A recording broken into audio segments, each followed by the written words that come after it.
ओम शांति। आज प्यारे बाप दादा के साकार मधुर महावाक्य हैं। 14 जनवरी 2026। आज मकर संक्रांति के दिन की आप सभी भाई बहनों को बहुत बहुत बधाई हो, बधाई हो। आज मकर संक्रांति के दिन सब लोग पतंग उड़ाते हैं, तो आज बाबा ने माया से सदा स्वतंत्र बनने के लिए कहा, कदम कदम पर बाप की श्रीमत पर चलते रहो।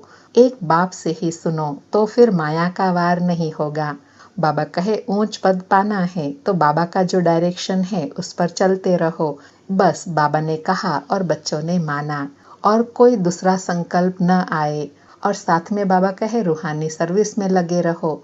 एक बाबा के सिवाय और कोई भी याद न आए। आप मुए मर गई दुनिया। यह स्थिति जब बन जाए तब ऊंच पद पा सकेंगे। और स्मृति दिलाई कि भारत पहले कितना संपन्न था। भारत का राज्य बहुतों ने छीना, मुसलमानों ने छीना, अंग्रेजों ने छीना। उससे भी पहले वास्तव में रावण ने छीना, आसुरी मत पर। बाबा कहे जो बंदरों का चित्र बनाते हैं ना, hear no evil, see no evil, talk no evil, इनका रहस्य अभी बाबा समझाते हैं कि तुमको कोई की भी नहीं सुननी है, अर्थात पर मत पर नहीं चलना है। इसमें पहली मुख्य बात है पवित्र बनना है, तब ही बुद्धि में धारणा होंगी। फिर और याद पर अंडरलाइन कराते कहा कि यहाँ के कायदे बहुत कड़े हैं। आगे कहते थे 7 रोज भट्टी में रहना है और कोई की भी याद न आए, न पत्र आदि लिखना है। बाबा कहे रहो भल तुम कहाँ पर भी, लेकिन सारा दिन भट्टी में रहना है, अर्थात चलते फिरते हर कार्य करते हुए एक बाबा की याद बनी रहे, बुद्धि और कहीं भी ना जाए, ऐसी अवस्था बनानी है। फिर कहा बाप कहते हैं तुम तो वानप्रस्थ ही हो, तुम क्यों मुफ्त में फंस पड़ते हो, तुम तो इस रूहानी सर्विस में लग जाओ। तुम्हें एक बाप के सिवाय और कोई की भी याद न आए, तब ऊंच पद पाएंगे। इसमें पूरा नष्टो मुहा बनना पड़े। मेरा तो एक शिव बाबा, दूसरा ना कोई। फिर स्पष्ट करते हुए कहा कि यहाँ तुम बच्चों को श्रीमत पर चलना है। कृपा करूं तो सब महाराजा बन जाए। कल्प पहले भी बाबा ने कहा था माम एकम याद करो। अपने को आत्मा समझ देह के सब धर्म छोड़ जीते जी मर जाओ। मुझ एक बाप को ही याद करो। मैं सर्व की सदगति करने आया हूँ, तो अपना पुरुषार्थ करना है, आशीर्वाद कृपा की बात नहीं।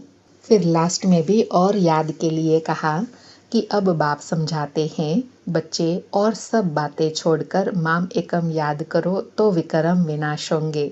ऐसे नहीं सामने कोई निष्ठा में योग करवाए, दृष्टि दे तो हमारा योग अच्छा लगे। नहीं, बाबा तो कहते हैं चलते फिरते उठते बैठते एक बाप को याद करो। अपना चार्ट रखो, हम सारे दिन में कितना याद करते हैं। सवेरे उठ कितना समय बाप से बातें करते हैं। देखना है आज सारे दिन में हम बाबा की याद में कितना बैठे। ऐसे अपनी मेहनत करनी है। बाबा कहे इसमें कदम कदम पर बाबा से राय लेनी पड़े, सरेंडर हो जाए, अर्थात एक बाबा दूसरा ना कोई, ऐसी स्थिति बन जाए। फिर बाबा कहते हैं ट्रस्टी बन संभालो। बाबा जो राय श्रीमत देते हैं उस पर चलते रहो। अपना पोतामिल बाबा को दो। बाबा कहे यह सब बड़ी समझने की बातें हैं। और रात्रि क्लास में बाबा ने ज्ञान की गुह्य बातों को स्पष्ट किया कि अभी बच्चों और बाप का पार्ट है, फिर पार्ट नहीं रहेगा। यह ज्ञान का पार्ट पूरा हो जाएगा, क्योंकि तुम्हारे पास सारा ज्ञान आ जाता है।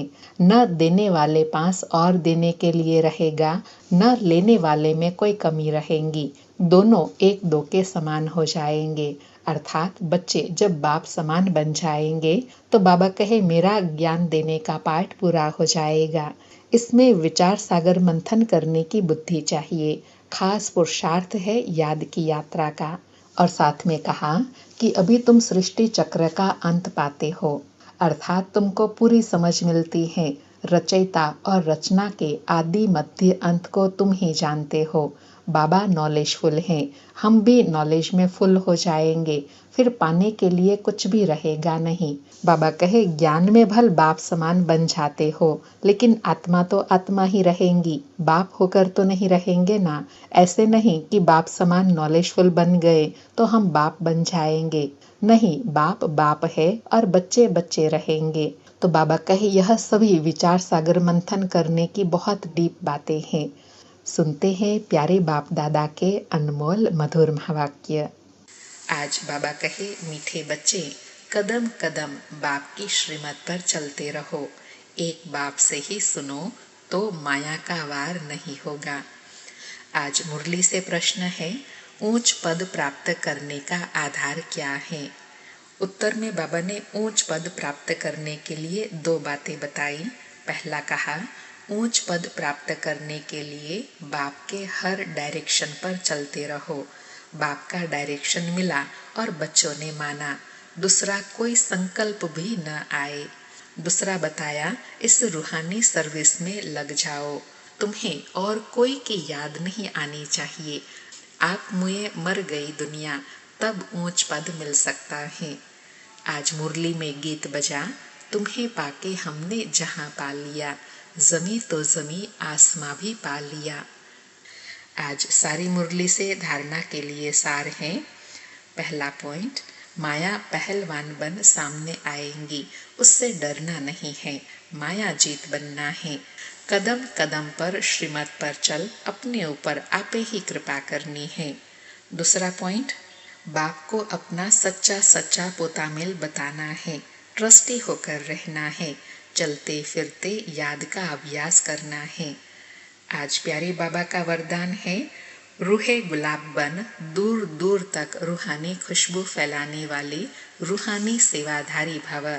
रूहे गुलाब बन दूर दूर तक रूहानी खुशबू फैलाने वाले रूहानी सेवाधारी भव। स्पष्टीकरण है, रूहानी रूहे गुलाब अपनी रूहानी वृत्ति द्वारा रूहानियत की खुशबू दूर दूर तक फैलाते हैं। उनकी दृष्टि में सदा सुप्रीम रूह समाया हुआ रहता है। वे सदा रूह को देखते हैं, रूह से बोलते हैं, मैं रूह हूँ, आत्मा हूँ, सदा सुप्रीम रूह के छत्र छाया में चल रहा हूँ। मुझ रूह का करावनहार सुप्रीम रूह है।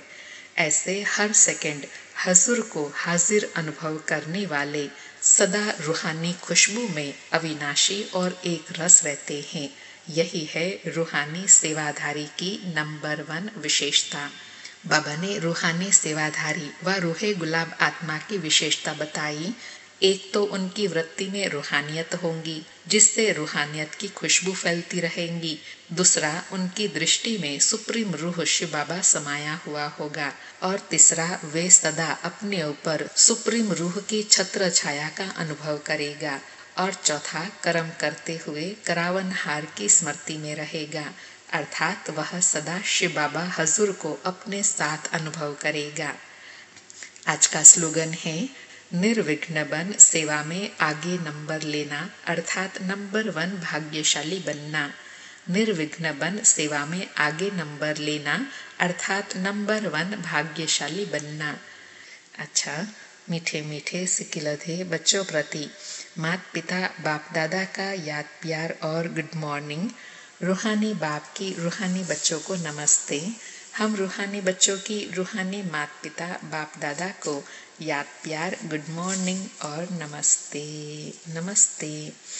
आज के अव्यक्त इशारे हैं, ब्राह्मण जीवन में देह का बंधन, संबंध का बंधन, साधनों का बंधन सब खत्म हो गया ना, कोई बंधन नहीं। बंधन अपने वश में करता है और संबंध स्नेह का सहयोग देता है। तो देह के संबंधियों का देह के नाते से संबंध नहीं, लेकिन आत्मिक संबंध है। ऐसे ब्राह्मण अर्थात जीवन मुक्त। अच्छा, ओम शांति। शुक्रिया बाबा, शुक्रिया।